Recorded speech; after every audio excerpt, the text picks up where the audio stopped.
2017 정유년이 역사 속으로 저물고 있습니다. 올해는 안 좋은 일보다는 좋은 일이 더 많았던 한 해였던 것 같아요. 힘들었지만 재미있었던 한 해였어요. 나름 많은 걸 잃었던 해였어요.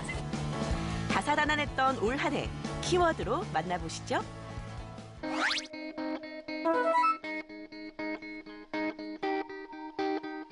올해는 유난히 진정성이 빛을 발했던 해입니다. 철없었을 때는 이런 생각도 했습니다. 때로는 내가 태어나지 않았다면 아빠와 엄마는 지금도 참 행복하게 살아계셨을 텐데. 타인의 아픔에 공감하며 위로했던 대통령. 많은 이들에게 감동을 전했고 SNS에 활발하게 공유되기도 했습니다. 대통령은 청와대 직원 식당에서 직원들과 함께 점심 식사를 하기도 했는데요. 청와대 직원들이 여민관에서 대통령과 함께 오찬을 한 건 처음이라 일부 직원은 연락을 받은 뒤 한동안 믿을 수 없다는 반응을 보였다고 전해집니다. 진정성도 좀 느껴지고 일단은 대화가 된다는 것 자체부터가 뭔가 이제 바뀌고 있다라는 그런 느낌이 들어서 소통을 잘하는 사람들이 그 말씀해주신 이 시대의 리더상이 아닌가. 아덴만의 영웅 석혜균 선장을 치료해 국민들에게 잘 알려진 이국종 교수. 그는 올해 귀순 과정에서 총상을 입어 목숨이 위태로웠던 북한 병사를 살려내 또 한 번 주목받았습니다. 하지만 병사를 치료하며 공개된 의료 기록을 놓고 인격 테러라는 등 논란이 일기도 했는데요. 대한민국의 중증 외상 의료 체계의 실체와 참혹한 현실을 진정성 있게 지적한 이국종 교수.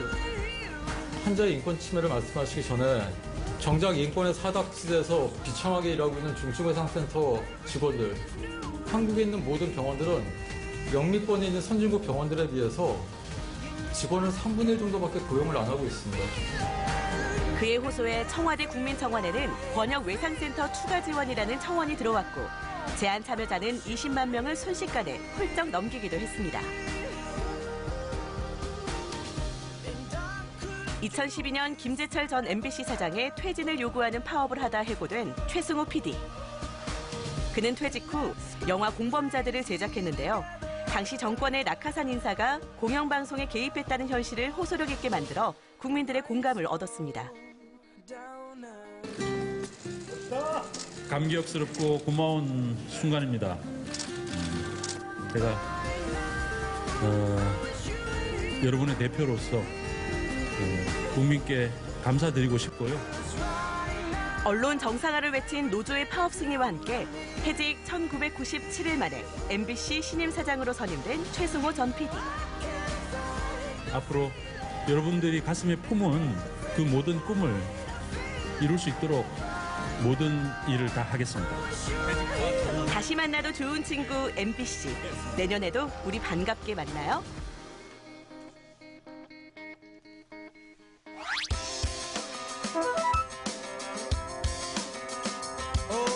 2017년 대한민국 젊은 세대에게 큰 영향을 준 라이프 스타일, 욜로. 욜로는 현재 자신의 행복을 가장 중시해 소비하자는 메시지를 전하며 큰 반향을 일으켰는데요. 단순한 충동 구매가 아닌 지금의 삶의 질을 높여줄 수 있는 취미 생활, 자기 개발 등의 현명한 소비를 권장하고 있기도 합니다. 아프니까 청춘이라는 옛말이죠. 너무 사람들이 자기 일에만 몰두하고 또 여가 생활을 못 즐기고 하다 보니까 조금 지금 현실의 행복을 추구하자는 입장에서 욜로라는 말이 많이 나오는 것 같아요.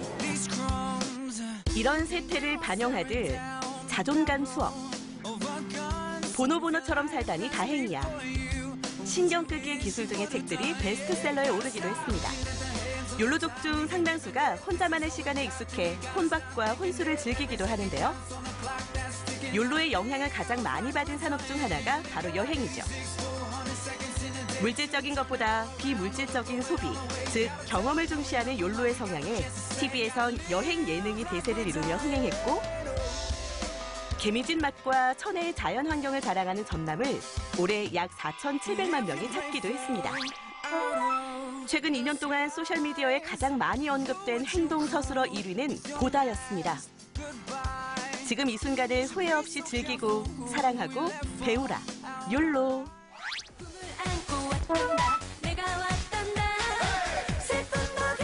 2017년 새 정부 출범 후 청와대와 정부 요직에 광주, 전남 등 호남 출신 인사들이 대거 등용됐습니다.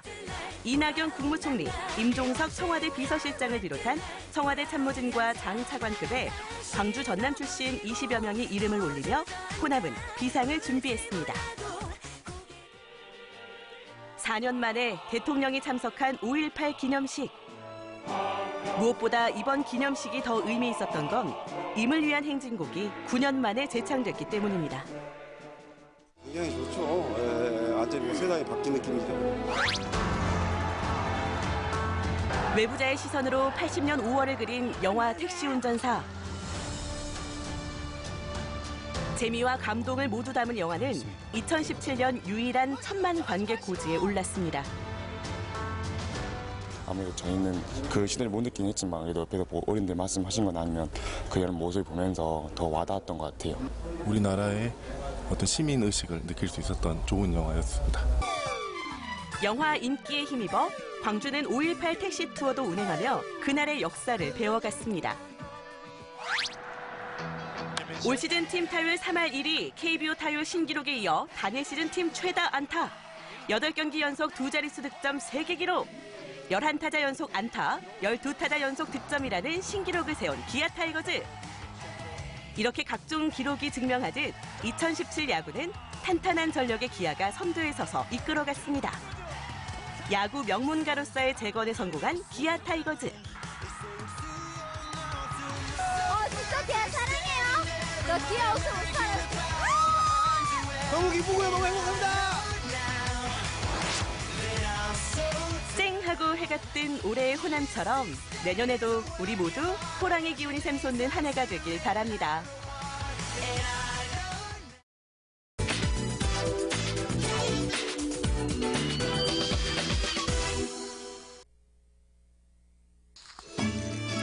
겨울이면 우리 식구 올겨울 반찬 걱정 끝이다 하며 할머니의 뿌듯한 미소 떠오르시나요? 하지만 핵가족화 시대가 되면서 좀처럼 그 미소를 보는 일이 힘들어졌는데요. 그런데 요즘 보기 드물게 온 집안 식구들이 모여 김장을 한다는 반가운 소식을 듣고 유혜정 리포터가 출동했습니다. 고등학생 때랑 대학생 때까지 하다가 이제 좀 머리가 굵어지니까 내려가기 싫더라고요. 속 버무리는데 아무리 해도 안 주는 거예요. 막 정말 힘들어서 다신 하지 말아야지 하다가도 또 수육 먹으면 또 그 다음에 하고 싶어지고. 김장에 대한 이런저런 추억을 얘기하며 울주군에 있는 자그마한 밭으로 향했는데요. 그곳에는 추운 날씨를 녹여줄 가마솥 향기가 혜정 씨를 반겨줬고요. 이렇게 속이 꽉 찬 배추를 보니 이제 진짜 겨울이 왔다 싶네요.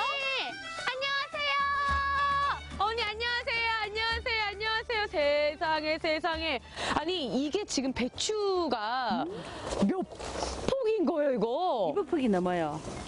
200폭이요? 네. 진짜 많다. 이렇게 많은 거 처음 우리 집보다 많은 집 처음 봐요. 알겠습니다. 어머니 그러면은 제가 일단 빨리 옷을 좀 갈아입고 우리 어머님을 도와드리러 올게요. 올겨울 김장을 주도하게 될 핫 패션을 소개합니다. 시선 강탈, 할머니들의 핫 아이템, 기모조끼, 그리고 체격 걱정 노노노 3X라지 이상도 입을 수 있는 몸빼 바지가 오늘의 포인트. 오늘 첫 번째로 해야 할 일은 하루 이상 절여진 배추를 깨끗하게 씻어줘야죠. 아니 이 많은 200포기의 배추를 언제 다 씻어요? 네. 혜정 씨 고생 좀 하겠다. 아 헹가서 요 첫 따라해. 이렇게 풍덩 던져줘. 아 건져서 이렇게 해서 어머니께 오메 꼬리 이렇게 하면 되나요? 헹가서 살짝 해서 우리 어머니께 토스 갑니다. 둘. 아이고 아가씨가 다 해. 내가요? 알았어. 엄마 내가 다 할게. 가서 쉬어요. 가서 커피 한 잔 마시면서 빨리빨리 주라고. 알았어. 아니 우리 엄마가 잔말 말고 빨리빨리 주래. 오메 나중에 요 봉당 빠질래도. 오메 나 진짜 여기 아니 근데 우리 어머니들은 관계가 어떻게 되시는 거예요? 여기는 며느리. 또 언니, 동생. 언니, 동생. 그러니부터 시작해 집안의 막내인 며느리까지 함께하는 모습 보기 좋네요. 일남 육녀의 많은 남매 중 막내라인 세 자매와 친구 며느리가 모여 김장을 하는데 아무래도 일손이 부족해 보이죠. 그래서 촬영 스태프가 우리 PD님까지 팔 걷고 나서서 김장을 도와봅니다. 아니 아버님 안 돕고 뭐 하십니까? 그저 남의 일인 양 먼 발치에서 쳐다만 보시는 아버님. 고장하고 할 때. 그럴 때는 아직 우리가 할 일이 없어, 진짜. 이 힘쓰는 일. 할 일 많은 것 같은데? 여자들 참. 아니, 그런 게 어딨어요. 어머 여자일 남자일이 어딨어요. 다 같이 도와서 하는 거죠. 배추조가 열심히 다듬고 있을 때 다른 한쪽에서도 바쁜 모습이네요. 지금 가마솥에 이 많은 재료들을 왜 넣는 거예요? 이거 김치 육수 만들어야지 맛있으니까 그렇게 넣고 있어요. 버섯, 다시마, 새우, 멸치. 안 넣으면 맛이 없고 깊은 맛이 안 나니까 1년 동안 먹으려면 좀 맛있게 해야 되지 않겠어요? 올해로 9년 차라는 베테랑 며느리. 해야 할 일을 잘 찾아서 하는 모습이 정말 익숙해 보이네요. 저 어제도 아침 9시부터 3시까지 하고 갔거든요. 아침에 또 애들 보내고 왔어요. 애가 3시거든요. 애도 보내고 어제도 김장 배추 볶고 오늘도 김장하시고. 이런 면은 잘 없지. 없는 것 같아요. 이런 며느리 없어 이모부. 우리 군에서는 아주 특이한 면. 진짜. 내가 이런 대접을 받으니까. 아니 진짜. 뭐 어떡해. 알겠어요. 와 우리 또 군기방장 어머님이 또 부르시네. 가야지. 출동해야지 또. 군기반장 어머님의 지휘 아래 끝날 것 같지 않은 배추 씻기 작업이 드디어 마무리됐습니다. 아이고 힘들어. 배추 씻는 거부터 다 끝났어요. 여러분 끝!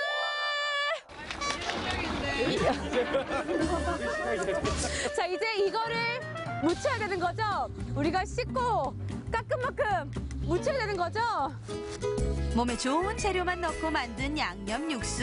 이 육수에 직접 농사지은 고춧가루와 젓갈, 생강, 고소한 깨 등의 재료를 넣고 잘 저어주면 맛있는 김장 양념이 됩니다.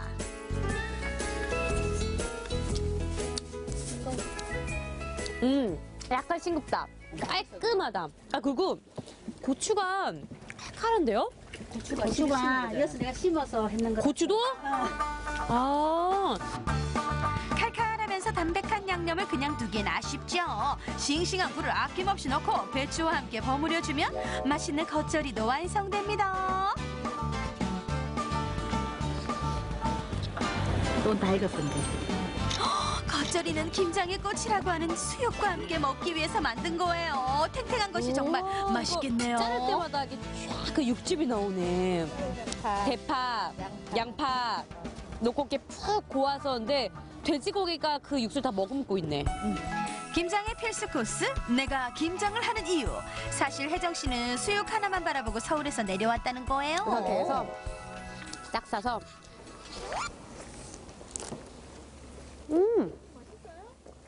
와 배추가 진짜 아삭거려요. 그리고 잡내가 하나도 없어. 이 양념의 그 칼칼함이 와 내가 아침부터 와서 배추하고 막 배추 깎고 어머니 막 옆에서 막 도와드리고 했던 그 모든 수고가 이 수육 한 점에 완벽하게 날아가는 것 같아요. 이렇게 맛있는 수육을 혼자 맛볼 순 없죠. 맛있는 김치에 더 맛있는 수육을 만들어주신 대장어머니를 위해서 한 쌈. 김장하는 날이 기다려지는 이유가 바로 이렇게 온 가족이 함께 모여 수육도 먹고 오순도순 이야기를 나눌 수 있기 때문 아닐까요?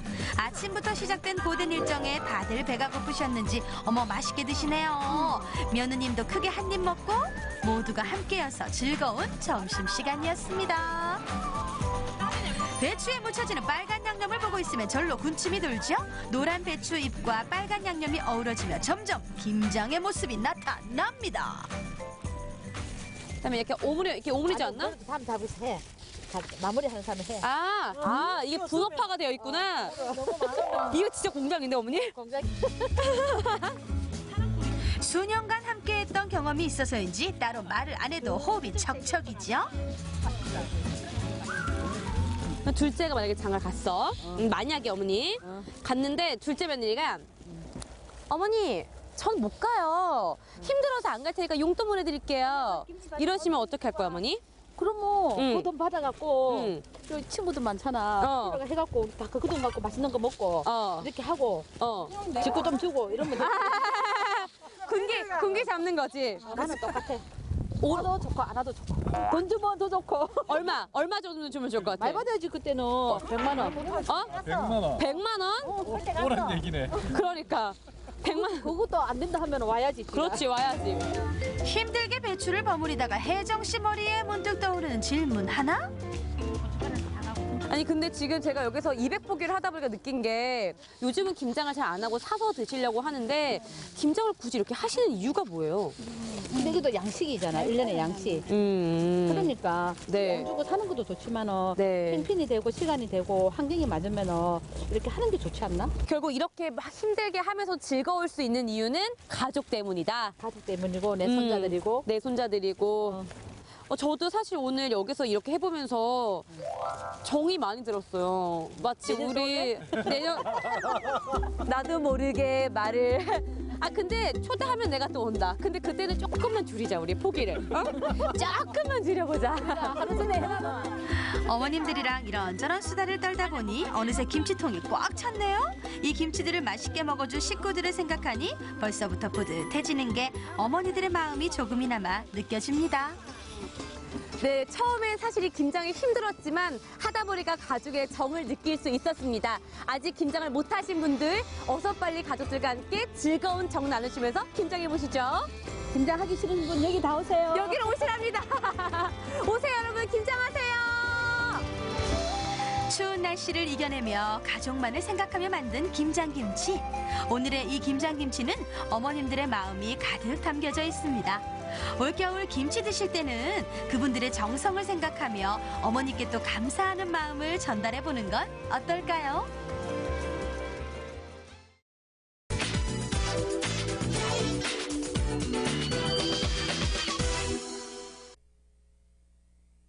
여러분의 건강을 지켜드리는 건강지킴이 김기환입니다. 여러분의 건강을 지켜드리기 위해서는 제가 먼저 건강해야겠죠. 그런데 제가 건강하지가 않습니다. 그래서 모셨습니다. 육아계의 여신, 육아계의 아프로디테 김혜경 선생님. 아우 반갑습니다. 건강은 올바른 자세에서 비롯된다. 요가로 건강을 가꾸는 김혜경 선생님. 네. 못 뺀 사이에 더 이렇게 미모가 출중해 주시고 살도 좀 빠지신 것 같고 방송 나간 이후에 좀 주변에서 반응은 좀 있었나요? 주변에서 네. 테니스공을 구하는 게 되게 어려웠다는 소리 많이 들었어요. 테니스공? 강릉 시내에 테니스공 사는 곳이 만만치 않다고. 무슨 말씀인고 하니 지난번 성인 대다수의 고질병, 어깨 통증 완화를 위한 테니스공 활용법을 본 시청자들이 이거다 싶어 너나 없이 테니스공을 찾았다나 뭐라나. 근데 제가 어쨌든 오늘 찾아온 이유는 다른 건 아니고 제가 그 방송 이후에 교통사고를 좀 당했는데. 그러셨어요? 네. 저번에 알려주신 그 테니스 그 요법 그걸로 어깨랑 목은 굉장히 많이 좋아졌거든요. 네. 도움 받으셨구나. 근데 이게 점점 통증이 내려가더니 지금 요즘 허리랑 골반이 그렇게 아파요. 골골 20대 김기환 리포터와 함께 배워보는 허리와 골반 통증에 도움이 되는 요가법. 허리랑 골반이요? 네. 또 제가 요즘에 운동도 많이 하긴 하는데 그 운전도 많이 하거든요. 그래서 그런지 이게 허리가 오랜 시간 앉아있지 못하겠더라고요. 그래서 오늘 제가 선생님한테 제 허리를 좀 맡기려고 책임져 주세요. 알겠습니다. 일단 허리랑 골반이 아프셨다고 하는데 그것이 이제 이유가 여러 가지가 있을 거예요. 뭐 골반의 좌우 틀어짐이 원인일 수도 있고 혹은 앞뒤 골반 경사에 따라서 복부나 기립근이 약해져서 생겨난 통증일 수도 있거든요. 그래요? 그거는 이제 간단한 동작이라 혹시 제가 외관상으로도 그건 볼 수 있거든요. 그래요? 네, 한번 볼까요? 예, 알겠습니다. 어떻게 보면 좀 가만히 서 있으면 될까요? 예, 어깨 힘 빼시고요. 어깨 힘 빼고. 그냥 가장 편안하게, 가장 편안한 자세로 쓰세요. 두 발도 편안하게 쓰신 거 맞나요? 네, 편안합니다. 예. 자, 이렇게 보면. 공항 검색 때 저리 가라. 선생님의 날카로운 스캔. 과연 김기환 리포터는 엄살쟁이인가 아니면 운동이 필요한 상태인가? 혹시 기환 씨 그 일명 오리궁뎅이세요? 예, 제 오리궁뎅이. 그러세요? 진짜 오리궁뎅이에요? 왜냐면 아니 제가 그래서 이 엉덩이 미남이라는 얘기를 많이 맞아요. 듣거든요. 예. 네. 오리궁뎅이 장점이 뭐냐면 힙이 굉장히 예뻐요. 그러니까 바지 핏이 아주 그냥 네. 제 입으로 말씀드린 건데 아니 기가 실제로 막힙니다. 그래요. 네, 기가 막힙니다. 이 중둔근이랑 대둔근이 발달해서 그렇죠. 굉장히 예쁜데요. 네. 미학적으로는 얼마나 예쁜 거 보자. 어떻게 이렇게 하면 네. 칼라 파워 딱 이렇게. 진짜 완벽하게 네. 예쁜데? 아이고 민망해라. 자, 이렇게 한번 돌아보시면 네. 힙이 예뻐지기 위해서는 이렇게 배근, 네. 배 쪽에 있는 복직근이 느슨해지면서 힙이 뒤로 이렇게 딸려 올라가게 되는 거거든요. 그렇게 되면 뒤쪽에서 닿고 있는 척추 뒤쪽에서 닿고 있는 척추 기립근 쪽에 요근이 짧아져요. 그러면서 예, 이렇게 보시면 골반이 살짝 그냥 계셔도 됩니다. 네. 예, 복직근은 느슨해지고 기립근은 짧아지면서 네. 여기 요추에 있는 잡고 있는 근육들이 약해져요. 수축이 됐기 때문에 굉장히 스트레스를 많이 받고 있거든요. 폐에 힘이 안 들어간다. 그럼요. 그래서 대신에 이런 오리궁뎅이라고 하는 골반의 전방 경사를 갖고 계신 분들이 네. 장점은 힙이 예쁜데 단점은 아랫배에 지방이 많이 쌓여요. 그럴 수밖에 없는 게 복직근이 약해져 있기 때문에 약해진 쪽으로 지방이 모여요. 이거 보여드려도 되나? 바지 때가 좀 아랫배가 아니 안 봐도 돼요. 어머 내 눈. 제일 좋은 솔루션은요. 네. 복직근을 강화시켜서 골반이 뒤로 빠지지 않도록 당길 수 있게 하고, 네. 그렇죠? 또 하나는 대퇴 쪽에도 있는데요. 복직근이 느슨해지면서 골반이 뒤로 말려 올라갔기 때문에 앞쪽에 있는 대퇴 사두근, 앞쪽에 있는 대퇴 뇌갈래 근이 또 한 번 또 느슨해져 있어요. 네. 그래서 대퇴 사두근도 강화시켜서 골반이 뒤로 빠지지 않도록 제자리에 돌아오도록 맞추는 방법을 쓰셔야 돼요. 그래서 아마도 이제 지금 보기에는 좌우 틀어짐보다는 네. 좌우 틀어짐도 다시 한번 볼 거지만 현재로는 골반 경사, 그러니까 골반 전방 경사로 인한 허리 통증이라고 저는 생각이 돼요. 네, 그래서 제일 좋은 거는 앞쪽에 있는 근육들, 대퇴근과 복직근을 강화시켜서 골반이 제대로 돌아올 수 있는 힘을 키우는 게 제일 좋을 거라고 생각이 들고요. 네. 근데 방금 말씀 중에 골반 전방 경사? 네. 이런 얘기가 있는데 이게 정확히 어떤 개념인가요? 네. 골반이 앞쪽으로 밀려나가게 된 거죠. 그러니까 옆에서 딱 이렇게 보면 그렇죠. 예. 옆에서 봤을 때 이게 편집이 살짝 이렇게 있다가 그렇죠. 네. 이렇게 된다? 이렇게 밀려나간 쉽게 말해 오리궁뎅이가 되는 것을 골반의 전방 경사라고 하는데 아까 말씀드린 것처럼 척추 기립근이 약해져서이거나 네. 혹은 복직근이 이렇게 약해져서이거나 그렇겠죠. 그래서 이제 특히나 늘어진 곳은 좀 타이트하게 만져줄 필요가 있고 네. 좁아진 곳은 유착을 풀어줄 필요가 있죠. 좀 늘려라. 다리 근육도 마찬가지고.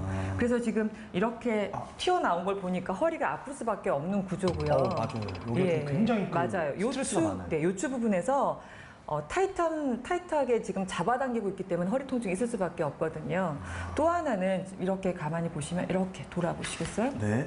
보시면은 양 어깨 견봉의 높낮이도 다르고요. 그래서 왼쪽에 있는 어깨가 많이 올라가 있거든요. 지금 이렇게 돼 있다는 네네. 그래서 쉽게 말씀드리면 지금 총체적인 난국인 게 맞아요. 허리 요통에서 봤을 때는. 그러니까 골반의 경사도 다른데다가 좌우 틀어짐까지 있어요. 그래서 지금 잠깐만요.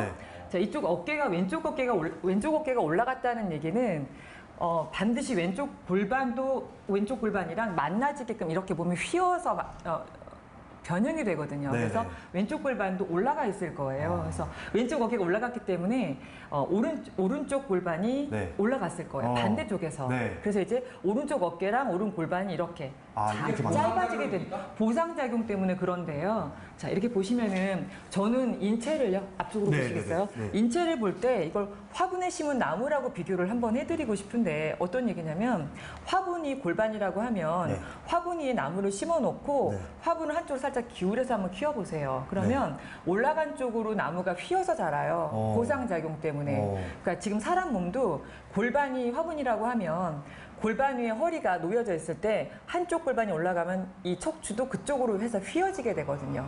그래서 통증은 휘어진 쪽에서 나타나요. 왜냐하면 약하기 때문에 이쪽에서 변형이 일어난 거거든요. 거울을 보시면서 내가 어느 쪽 한쪽 어깨가 올라갔다라는 생각이 들면 분명히 반대쪽에서 통증이 일어나고 있을 거예요. 그러니까 저는 왼쪽이니까 오른쪽에서 오른쪽도 허리뿐 아니라 골반과 대퇴 혹은 심하게 무릎까지도 통증이 내려가게 되거든요. 지환 씨 맞습니까? 저 소름 돋았어요 지금. 너무 정확하게 짚어주셔가지고. 당연한 거예요. 지금 보시기에는 지금 현재는 허리만 아프신 것 같지만 이제 곧 나이가 좀 더 드시게 되면 네. 중년에 들어가게 되면 이게 통증이 골반이랑 무릎이랑 대퇴까지 쭉 연결이 될 거예요. 안 돼요, 선생님. 저 장난 안 바빠가지고.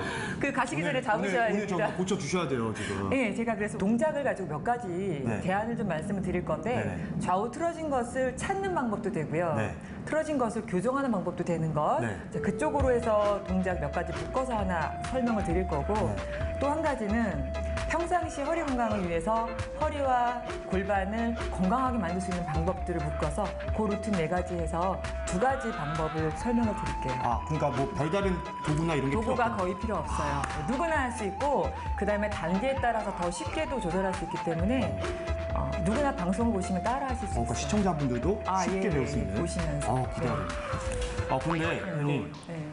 저 말고 네. 우리 담당 PD님 아시죠? 네. 아프니까 중년이다의 저자. 아, 네. 어깨. 어깨는 좀 많이 좋아지신 것 같은데 좀 요새 허리 통증을 좀 호소하시더라고요. 아, 그러세요? 그럼 잠깐 또 우리 PD님도 좀 네. 진단을 어떻게 좀 해주시면 안 될까요? 아, 알겠습니다. 네, 오시죠. 허리 아픈 리포터와 온몸 골병 담당 PD의 건강 요가는 다음 시간에.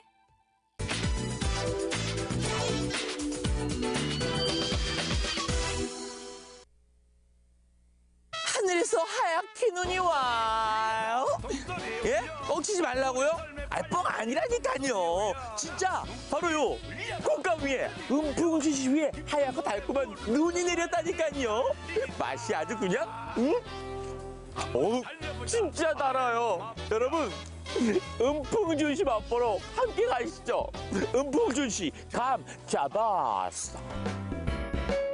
달콤함이 뽀얗게 내려앉은 음풍준씨, 그 맛 궁금하지 않으세요?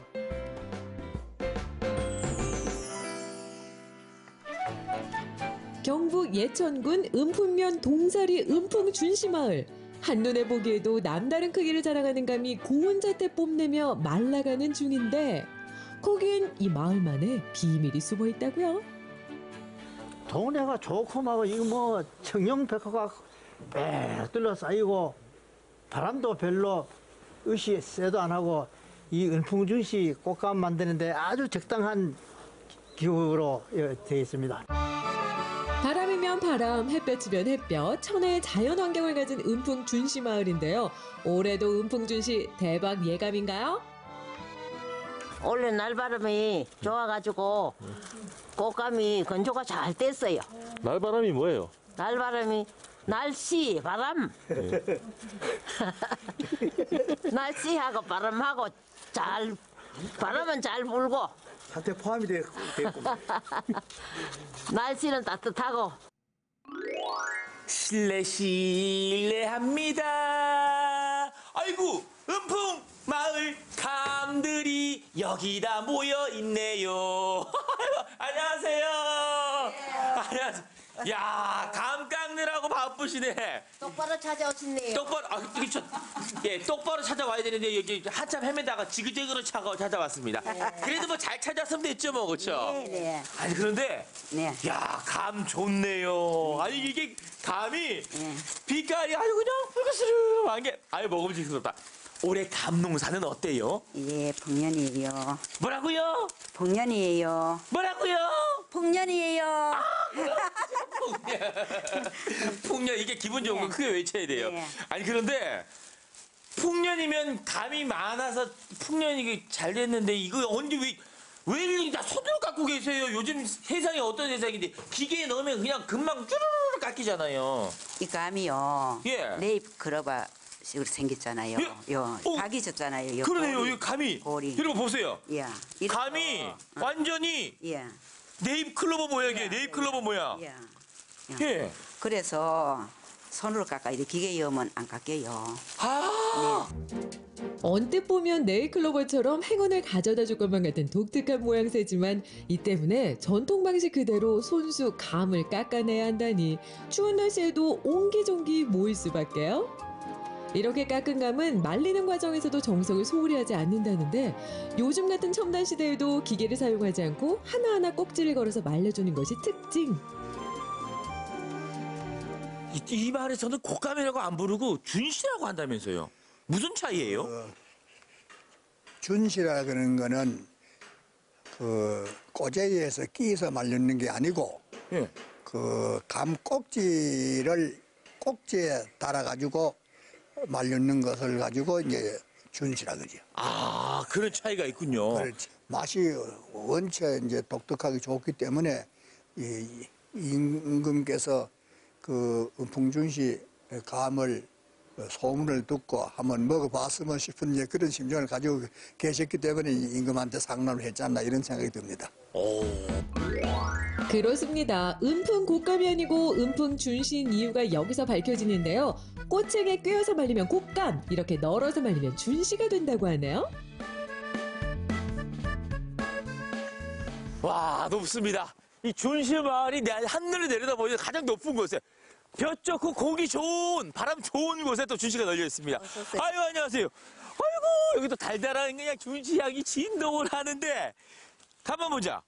제가 분명히 이게 준시는 40일 동안 이게 위에 꼭지 걸어서 건조시킨다고 들었는데, 여기 준시는 왜 이렇게 다 널려 있어요? 예, 그 40일 동안 말리는 과정을 거쳐가지고 따서 다시 이렇게 볕 좋은 날 이렇게 발에다 널어서 7, 8번 정도를 넣었다 뺐다 하면서 이렇게 숙성 과정을 거쳐야 돼요. 그래야 이제. 숙성 과정을 한두 번도 아니고 7, 8번이요? 네. 400m 저수령 고지대에서 불어오는 골바람을 맞으며 달콤해진 준시는 단지 널고 말리는 것에서 끝이 아니라 다시 햇살 좋고 바람 좋은 곳에서 숙성을 시켜줘야 그 진가가 완성된다고 하는데, 오너라 오너라 준시 입속으로 오너라.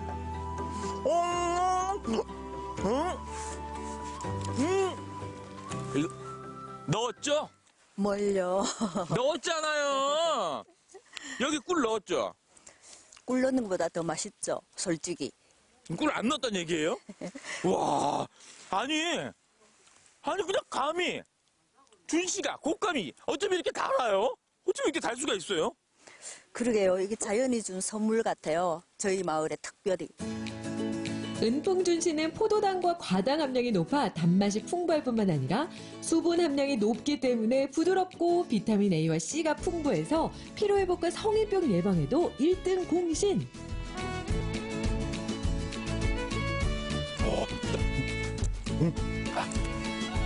최고.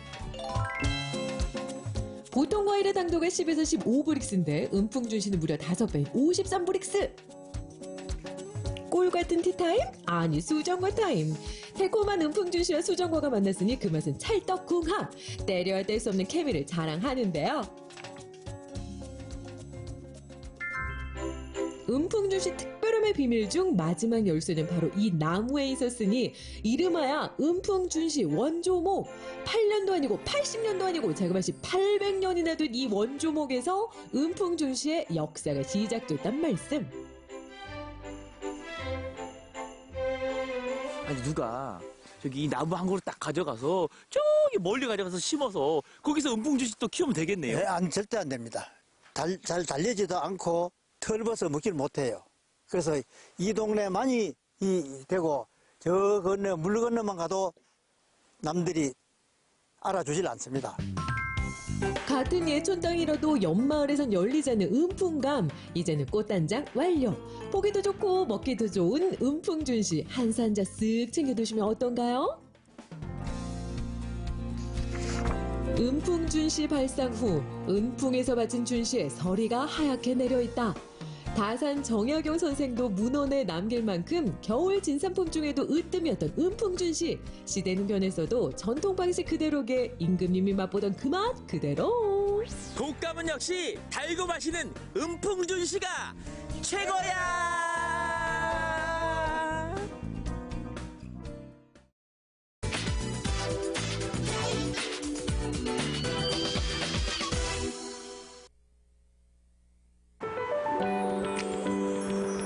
전주의 명물 객사, 그 주변이 뜨겁게 변화하고 있습니다. 갱리단길이요. 그쪽에 맛집이 엄청 많아요. 갱리단길 좋다고 해가지고 놀러 왔어요. 갱리단길 그 중심엔 우리가 있다. 독특한 인테리어와 화려한 메뉴들 사이에서 굳건히 자리를 지키고 있는 이들. 세월의 흐름을 견뎌온 갱리단길 원조 맛집을 소개합니다.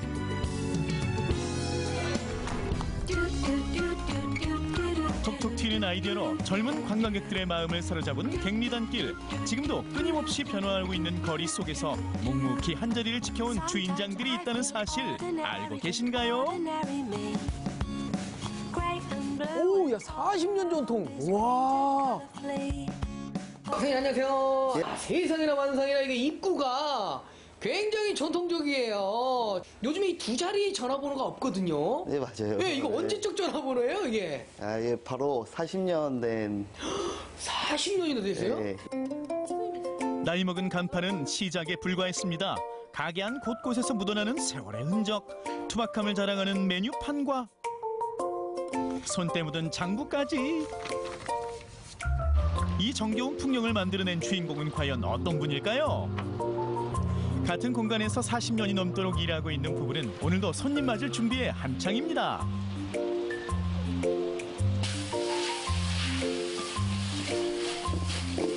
그러면 이 중국집은 어떠한 계기로 이렇게 시작을 하시게 된 거예요? 내가 원래가 정원 생활을 했어갖고 할 것이 뭐가 있어. 내가 직업대로 해야지. 얘네만 만나갖고 내가 여기서 차린 거예요. 원래. 20여 년 동안 중화요리 조리사로 일하던 주인장. 결혼과 동시에 전주 다가동의 터를 잡고 지금의 가게를 운영하기 시작했는데요. 한결같은 손맛 때문에 익히 들은 명성이 궁금해서 가게를 찾는 손님들의 이유도 제각각입니다. 많이 듣기만 했지 온 건 처음인데 이제 안 거에 좀 후회돼요. 앞으로 자주 와야 될 것 같아요. 옛날부터 쭉 있는 거 보면 아 이런 데서 이렇게 먹었던 거를 먹어보는구나 하는 게 좀 의미가 있는 것 같죠. 40년 동안 주인장과 함께 식을 날이 없었을 프라이팬. 그 안에서 탄생하는 요리는 어떨지 사뭇 기대가 됩니다. 아, 이 냄새가요.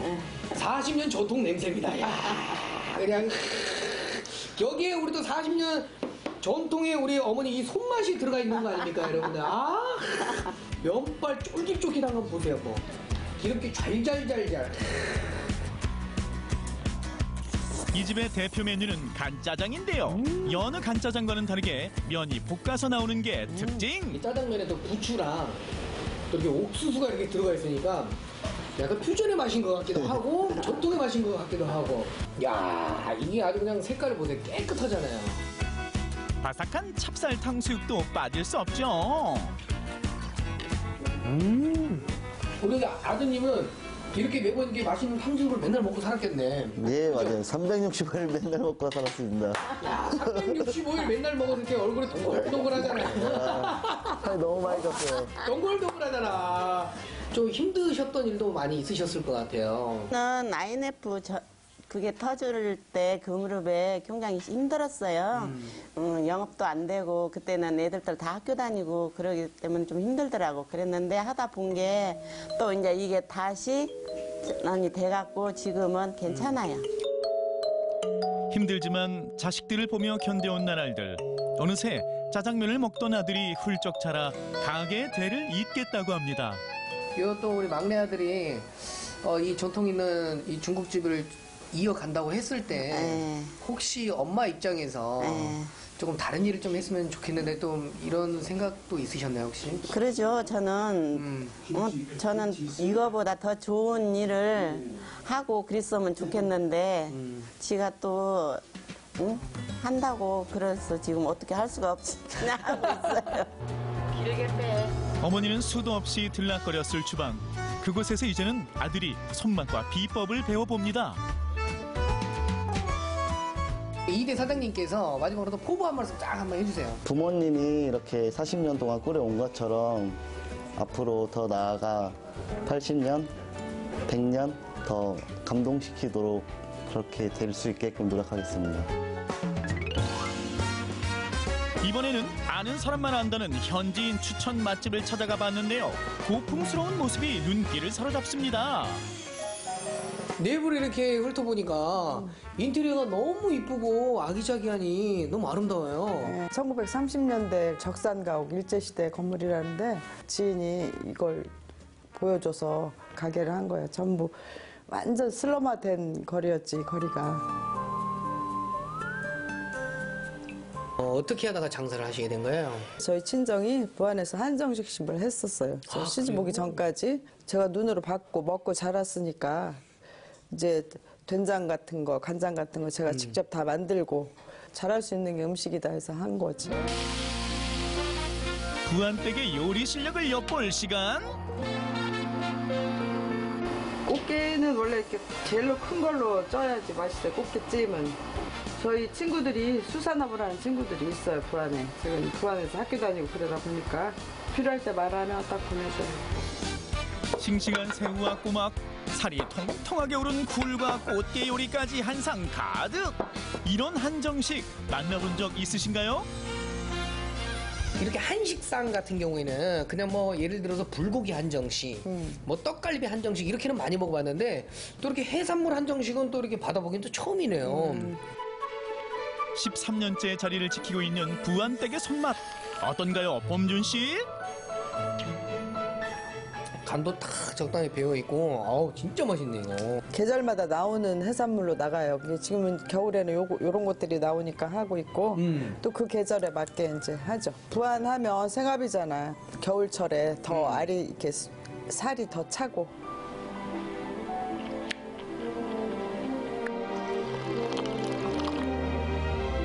돌게장인데 이 음식 중에서 제일 맛있는 거예요. 이게. 게장이 간장이 13년 묵은 거. 시간장을 베이스로 끓인 간장에 돌깨를 넣고 하루 동안 숙성. 이 과정을 3번이나 반복해야 완성되는 귀한 음식인데요. 장 하나까지 손수 담는 정성에 집안 대대로 타고난 손맛이 더해진 돌게장. 침 넘어간다.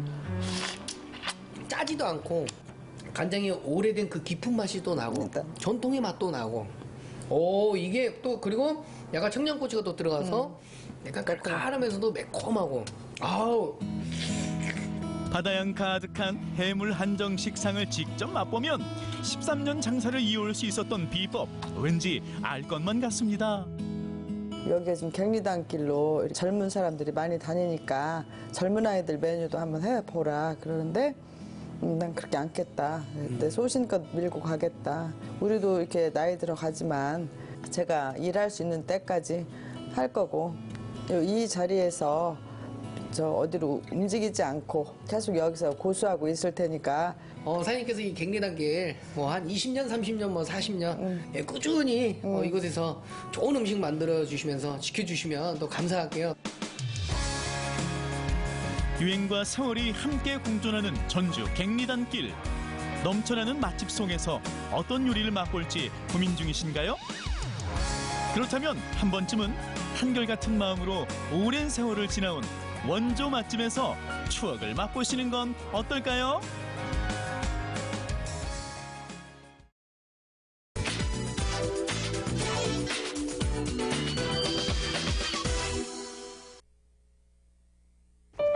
요즘 원도심 찾는 분들 많이 계시죠? 다양한 카페들도 있고요. 문화 공간들도 있어서 많은 분들의 발길이 이어지고 있는데요. 오늘은 그중에서도 옛 원도심의 정취까지 느낄 수 있는 곳들을 여러분께 소개할까 합니다. 저와 함께 가보시죠. 문화예술이 숨쉬는 공간, 예스러움을 그대로 간직한 카페. 매력적인 공간들이 있는 제주시 원도심. 과거 제주 행정의 중심지 원도심에 부는 새로운 바람을 느껴보자. 복원된 산지천, 맑은 물줄기가 가로지르는 탐나문화광장. 그곳에 있던 굴뚝 솟은 옛날 목욕탕과 여관이 새롭게 변신했습니다. 안녕하세요. 아니 저는 이 원도심에 이런 갤러리가 있는 줄 몰랐어요. 어떤 곳인지 소개를 좀 해주세요. 네, 산지천 갤러리는 2개의 여관 건물을 이어서 만든 갤러리인데요. 이제 원도심 활성화의 일환으로 뭐 산지천 복원이라든지 탐라문화광장 조성 사업 중에 인근에 있는 노후 건물의 철거가 진행되었는데 그중에 원도심의 풍경을 담고 있다는 그 가치를 인정받아서 보존 건축물로 지정이 되고 갤러리로 재탄생되게 되었습니다. 여관과 목욕탕이던 곳에 걸린 사진작품. 제주 출신 고 김수남 사진작가의 작품들인데요. 한국을 넘어 아시아의 대표적인 다큐 사진가인 김수남 선생이 담아낸 아시아인들의 삶을 만날 수 있습니다.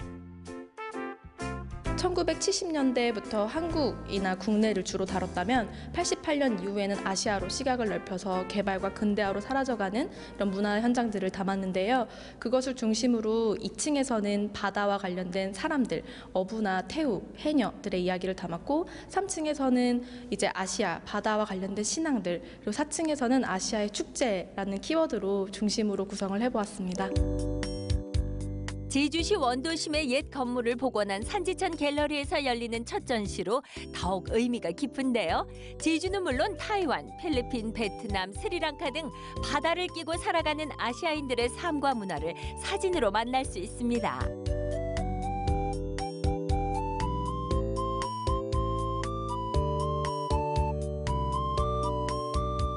원도심에 이렇게 옛날의 그런 옛스러움이 묻어 있으면서도 또 새로운 문화 공간이 탄생을 해서 굉장히 반가운데 앞으로 이 공간 어떻게 운영해 나가실 계획이세요? 산지천 갤러리는 제주 출신 혹은 제주에서 활동했던 이런 사진 작가들의 작품을 전시하는 사진 전문 갤러리로 운영이 될 예정입니다.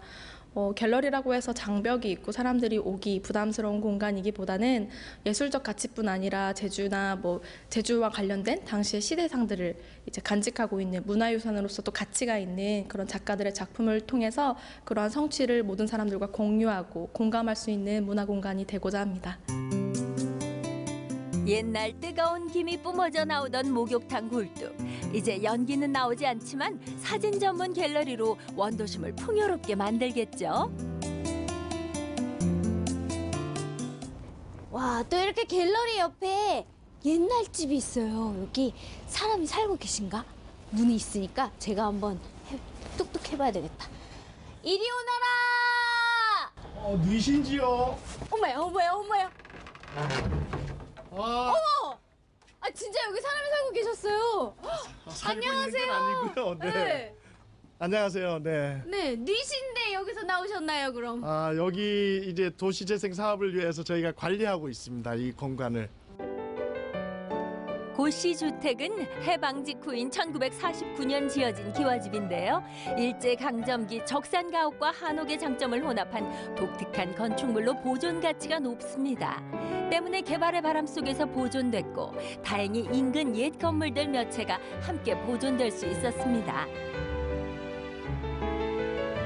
숙박은 아닌 것 같고. 숙박은 안 돼요. 네, 여기는 어떤 공간이에요? 이 공간이 조금이라도 많은 분들이 사용했으면 좋겠다는 생각으로 이런 어떤 이벤트라든지 지역에서 여러 가지 프로그램을 하는 공간으로 좀 유도를 하고 있습니다. 고즈넉한 옛 분위기 물씬 풍기는 고씨주택에서는 토크 콘서트를 비롯해서 예술 전시, 강연 등 다양한 문화 행사들이 열려왔는데요. 앞으로 원도심의 예스러운 문화 공간으로 활기를 더욱 불어넣을 예정이라고 합니다. 안채 같은 경우에는 저희가 원도심의 기억을 살릴 수 있는 그런 어떤 메모리 랩으로 사용을 하려고 하고 있고요. 여기는 바깥채 같은 경우에는 제주에서 발간되는 책들, 특히 이제 공기관이나 이런 쪽에서 나오는 책들 중에 좋은 책들이 많거든요. 그런 책들 이제 민간에서 보기 힘든 책들을 보관해서 팔기도 하는 그런 제주 책방으로 쓰려고 준비를 좀 하고 있습니다. 제주시 원도심 좁은 골목길에는 또 하나의 옛 건축물이 서 있습니다. 오랜 세월의 흔적을 그대로 머금은 이곳은 바로 향사당. 이제는 음악회 등 다양한 행사가 열리는 문화 공간이 됐습니다.